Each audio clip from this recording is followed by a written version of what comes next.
Okay, let's dive straight in. We've been digging into some really fresh source material on a major global development, and honestly, some of the details are quite striking. It's more than just news.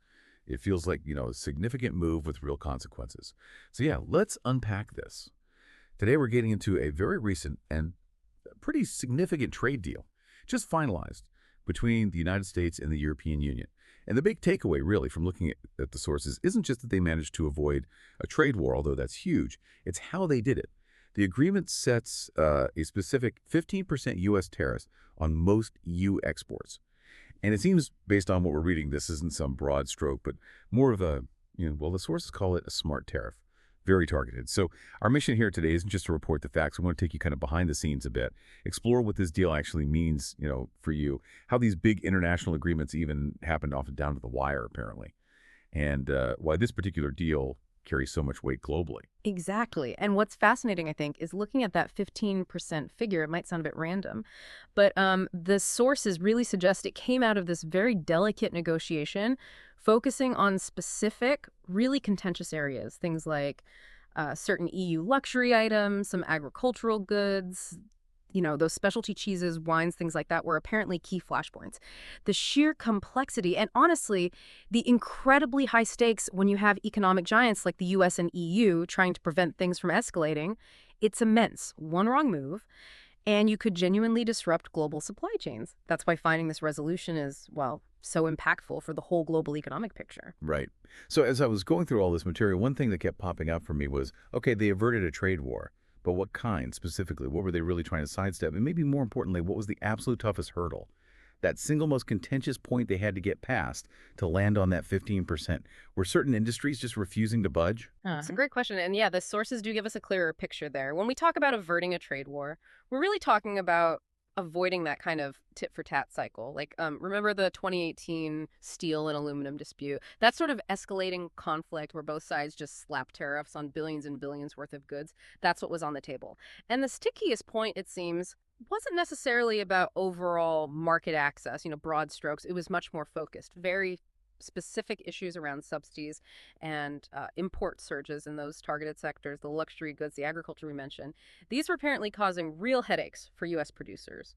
So that 15% tariff, applied just so, became the escape hatch, you could say, a way to strategically ease the pressure right where it was most intense without letting everything spiral. Okay, that makes sense. So digging into it, it feels like this specific friction, centered really heavily on those particular trade imbalances, has been smoothed over, at least for now.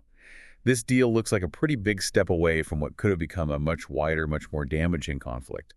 And the key tool, just to reiterate, is that very precise 15% U.S. tariff on those specific EU exports. Exactly. And if we try to, connect this to the wider context, the Hmm. bigger picture, this agreement really shows how these major powers try to manage their, well, complex economic ties, how they work to keep things stable, especially when you consider things like the most favored nation principle under WTO rules. It's complicated stuff. That 15%, it's not just a simple flat rate. Our sources actually point out it's structured as a compound ad valorem tariff for certain high-value goods. Okay, what does that mean exactly? Compound ad valorem. Well, basically, it means it's a percentage of the item's value, but the way it's structured, the way it's calculated and applied, was designed very carefully. The goal was to make it compliant with international trade rules, specifically so it wouldn't automatically force the U.S. to apply similar tariffs to goods from other countries or trigger retaliation. So yeah, it's not just about the U.S. and EU. This kind of targeted approach influences global supply chains. Think about critical components, making those chains more resilient, perhaps. And it definitely shifts market dynamics well beyond just these two blocks. It signals maybe an ongoing effort to find common ground, even amid serious disagreements, and doing it with a sort of legal and economic precision. Hmm. Okay, so it's being presented as a success, clearly, averting crisis and all that. But some of the analysis we read suggests this 15% solution might just be, delaying the inevitable, pushing the problem down the road, or maybe even setting a difficult precedent for how future disputes get handled. Do the sources touch on that, on the potential, long-term fragility here? Yes, they absolutely do. That's a key counterpoint raised in some of the analysis. While, yes, the immediate fire seems to be put out, some perspectives suggest that this kind of narrow, targeted tariff, it might be effective right now, but it could leave the deeper systemic issues untouched. the underlying economic imbalances that caused the friction in the first place. They might still be there. The worry is if those core problems aren't dealt with eventually, new hotspots could just flare up later on. And then you might need similar, maybe even more complex, smart tariffs down the line. So some argue it's more like a temporary ceasefire than a real lasting peace agreement.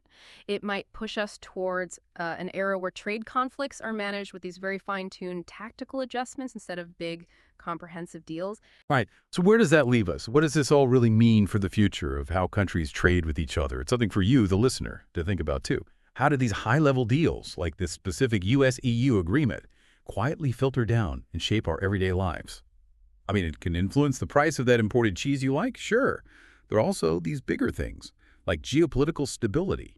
Is this kind of precision tariff the new standard way to diffuse trade wars? Or is it just a more sophisticated method of kicking that can down a very, very long road? Understanding these dynamics really does help us become more informed citizens in this interconnected world. It really is an intricate dance, isn't it? High stakes, complex moves, the world of international economics. It certainly never stops providing things to learn and questions to ask. Keep thinking, keep questioning. And we'll catch you on the next deep dive.